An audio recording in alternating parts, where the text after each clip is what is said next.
fellowship people. It really has been overwhelming. Hopefully I can make it through this.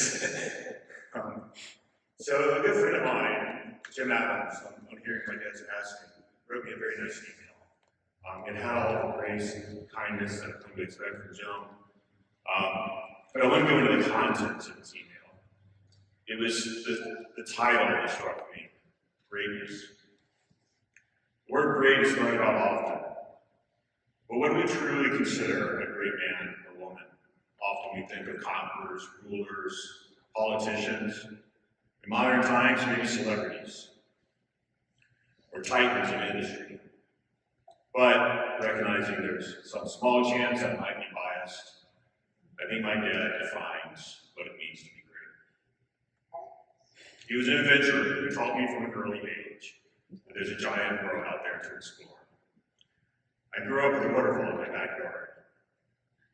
My earliest memories were canoe camping and sailing, a sport I continue to this day.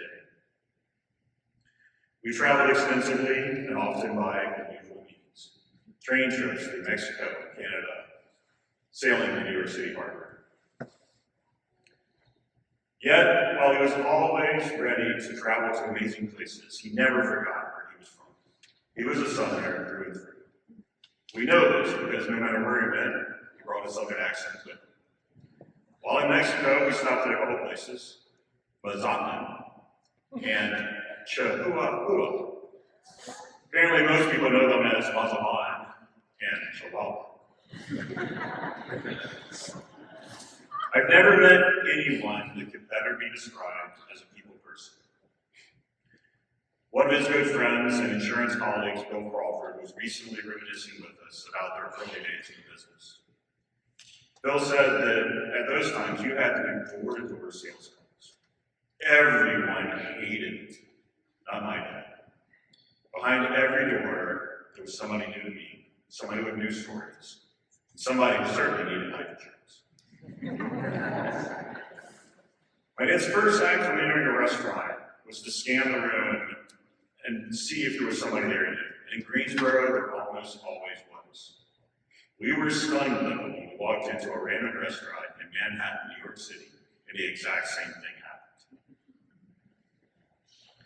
He was a family man who loved my mother deeply and was always there for my sister.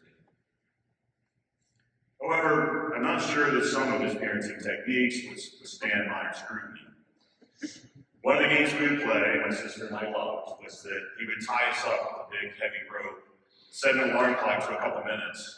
We'd have to untie all the knots and escape before the bomb went off. I'm also not sure if my mom condoned that same rope being used to swing from the big beam in the middle of our living room.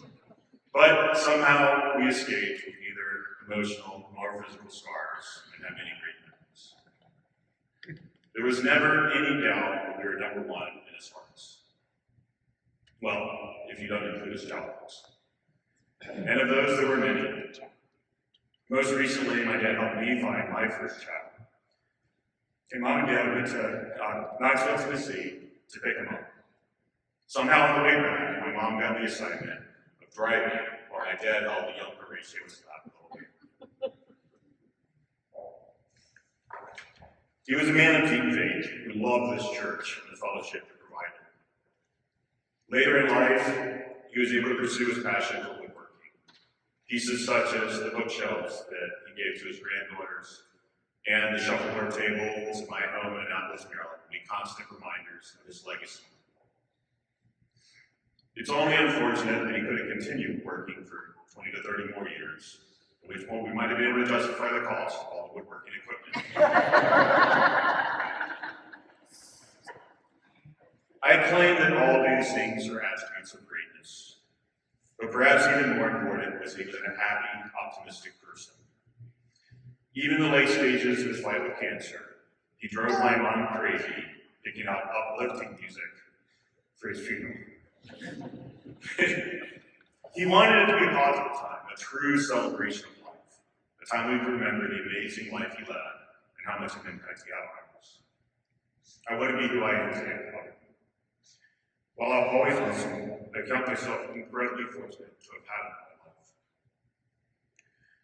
There are so many people I should thank for the friendship and support they've given my dad over his entire life, most particularly the last 6 months. But there's one that stands out above all, my mother.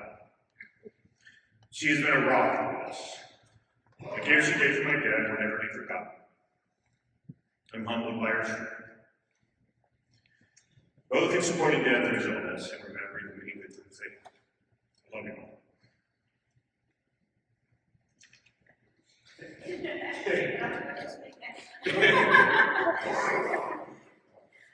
Hi, everyone. It's great to see so many familiar faces and folks that I haven't seen in so many years. I wanted to talk a little bit about this wonderful book that Dad spent the last couple of years working on. It was just kind of a random Christmas gift that Vann and I gave our parents Christmas a year ago. And it's a service that emails you one question a week, and it allows you to write your life stories in a way that's not so intimidating. And Dad just really took it to the next level, and we were so impressed by the effort that he put into writing this book and all of the stories that he collected. And just so many stories that we had never heard, and it was just such a treasure. It's also full of pictures that many that we've never seen, and we had such a wonderful time working with Dad on, collecting pictures and reminiscing about all these stories.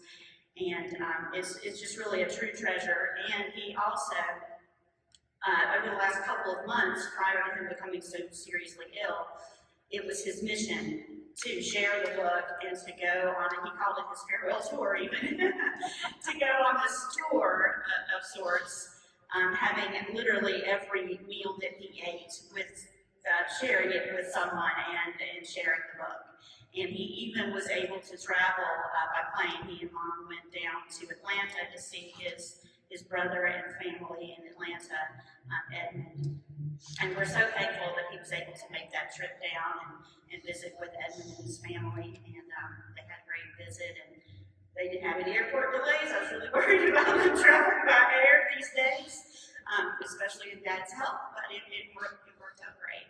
So, and I wanted to just read you guys his final words, his last, the last page of the book. And he titled it Finally. Some famous people have interesting last words. Robert E. Lee said, "Strike the tent." One of my favorites was Stonewall Jackson, who said, "Let us cross over the river and rest in the shade of the trees." Most remarkable was Marie Antoinette, who stepped on the executor's foot on the way to the guillotine and said, "Pardonnez-moi, monsieur." I suppose after spending so many years selling life insurance, my last words might be, "Look at these cash values." Or, "Sign here."